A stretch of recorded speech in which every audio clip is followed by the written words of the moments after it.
এ তো ঘন কুয়াশায় আজকে দৌড়ানোর ইচ্ছা করছে না, তবুও কি করব? সবাই যদি চলে আসে তাহলে দৌড়ে যাব, কেননা কিছুদিন পরেই তো মাঠ আছে।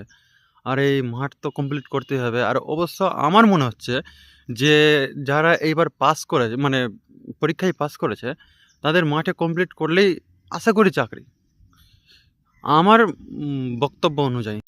তোমরা বলো তো, এত ঘন কুয়াশার মধ্যে দৌড়াতে কি ভালো লাগে? কেউ কি ইচ্ছা করে আসে যে হ্যাঁ না দৌড়াবো এত ঠান্ডাতে?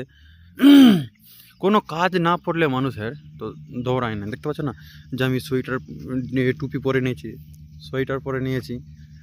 এতটা ঠান্ডা না, মানে অনুভব না করলে কিনা বুঝতে পারবো না যে কতটা ঠান্ডা লাগছে।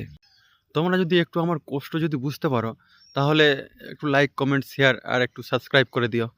কেননা এত ঠান্ডার মধ্যে কষ্ট করতে হচ্ছে একটা ভিডিও বানানোর জন্য, কিংবা নিজের মেহনত করার জন্য। অবশ্য যারা ভিডিও বানাচ্ছে তাদের তো জানেই যে হ্যাঁ কতটা মেহনত লাগছে ভিডিও বানানোর জন্য, কিংবা নিজের পরিশ্রম।